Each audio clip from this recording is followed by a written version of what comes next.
Hello everyone, welcome to my channel the haunting Deloitte.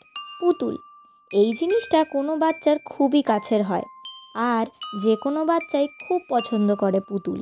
কিন্তু horror দুনিয়াতেও কিন্তু haunted ডলসদের একটা বড় পার্ট রয়েছে। যেমন কালা জাদু বা উইচক্রাফটে ভুডু ডলসের ব্যবহার করা হয়। এই ভুডু পুতুলগুলোর মাধ্যমে তান্ত্রিক কোনো মানুষের ওপর কালা জাদু করে তার ক্ষতি করার জন্য। আমি আমার লাস্ট ভিডিওতে রবার্ট দ্য ডলের রিয়েল স্টোরি শেয়ার করেছি, আপনি চাইলেই সেই ভিডিওটাও দেখে আসতে পারেন, আমি ডেসক্রিপশনে লিঙ্ক দিয়ে দেবো। আর চ্যানেলে নতুন হলে অবশ্যই সাবস্ক্রাইব করবেন, কারণ আমরা নেক্সট ভিডিওতেও কিন্তু এরকমই একটা হন্টেড ডলের স্টোরি এক্সপ্লেন করতে চলেছি। অনেক মানুষ এসব হন্টেড ডলের কথা শুনে ভাবেন এসব হয়তো মিথ্যে, কারণ এক পুতুলই বা কত ভয়ানক হতে পারে। তাই আজ আমি যে পুতুলটির কথা বলবো এটা কোনো সাধারণ পুতুল নয়, কারণ এটি একটি জাপানিজ হন্টেড ডল। জাপান বরাবরই অনেক হরর স্টোরিজ বা আরবান লেজেন্ড নিয়ে বিখ্যাত। আমার চ্যানেলে জাপানিজ আরবান লেজেন্ডের ওপর 4টি ভিডিও আছে, আপনি চাইলে সেগুলোও চেক করতে পারেন, আমি এটারও লিঙ্ক ডেসক্রিপশনে দিয়ে দেবো। কিন্তু আজকের গল্পটা একটু বেশি স্পেশাল, কারণ আজ আমরা এমন এক জাপানিজ হরর ডল নিয়ে কথা বলবো যার চুল নাকি নিজে নিজেই বড় হয় আজও। জাস্ট ভেবে দেখুন কতটা ক্রিপি এই ব্যাপারটা। স্টোরিটা পুরো জানতে গেলে দেখতে হবে আজকের ভিডিওটা পুরো। শুরু করছি আজকের গল্প জাপানিজ হরর ডলকে নিয়ে, যার নাম ওকিকু ডল।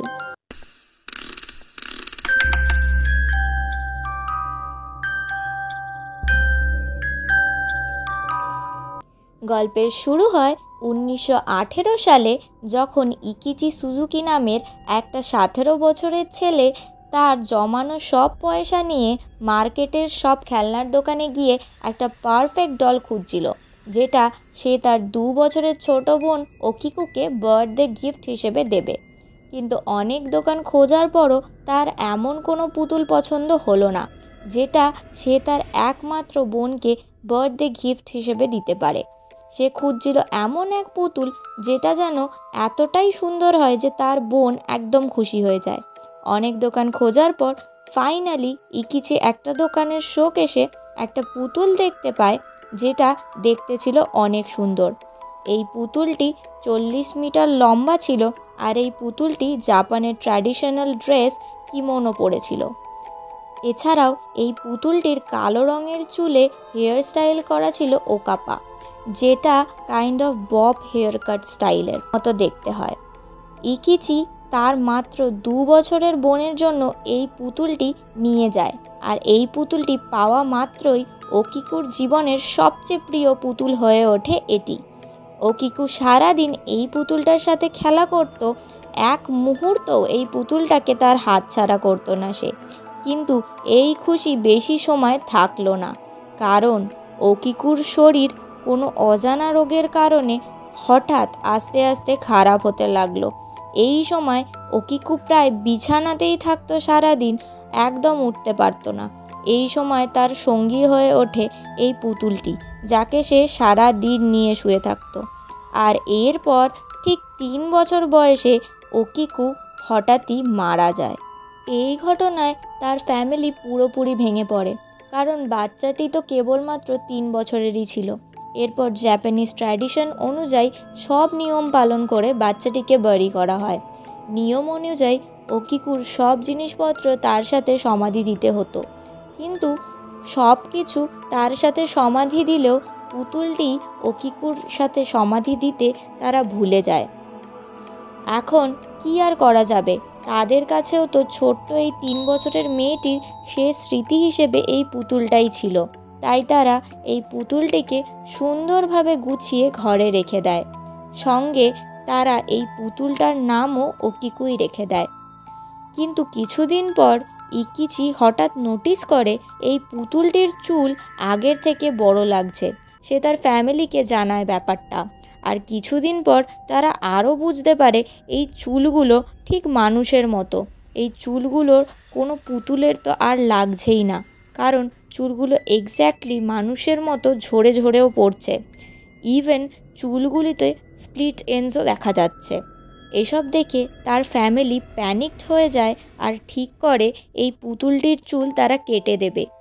আর যেই মুহূর্তে তারা এই কাজটি করে তাদের ফ্যামিলিতে নেমে আসে কালো ছায়া।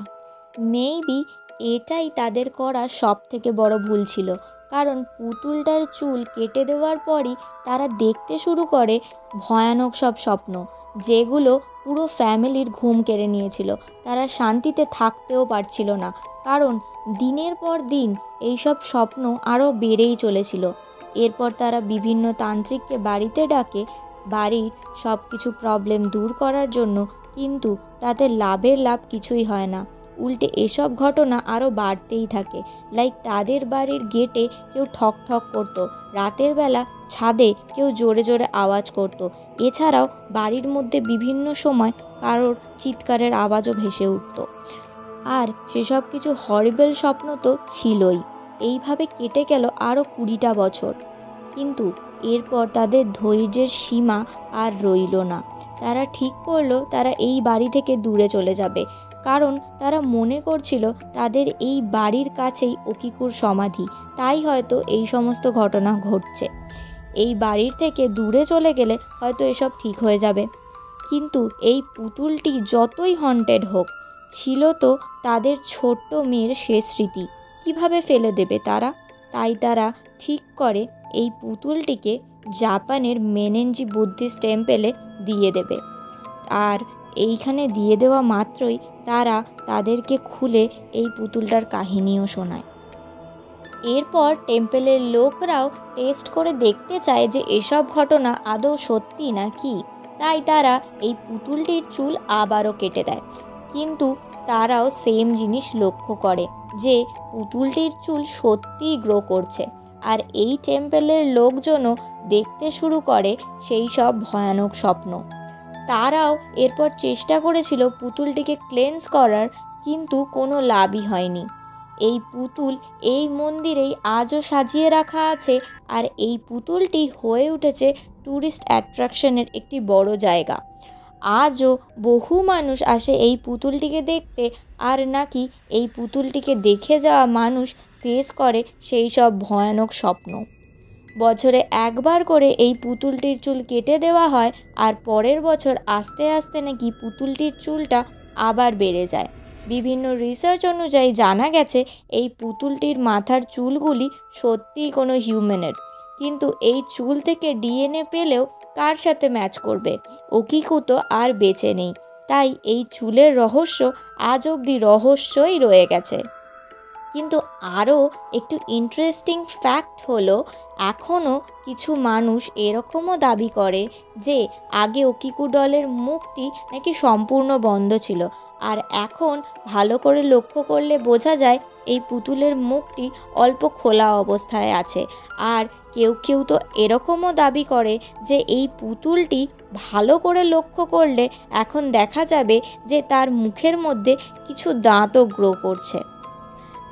তো এই ছিল জাপানিজ হন্টেড ডল ওকিকুর রিয়েল স্টোরি। ভালো লাগলে অবশ্যই লাইক, কমেন্ট অ্যান্ড শেয়ার করবেন, আর চ্যানেলটি সাবস্ক্রাইব করতে ভুলবেন না যেন। আবার আসবো নতুন কোনো ভিডিও নিয়ে। Thank you for watching.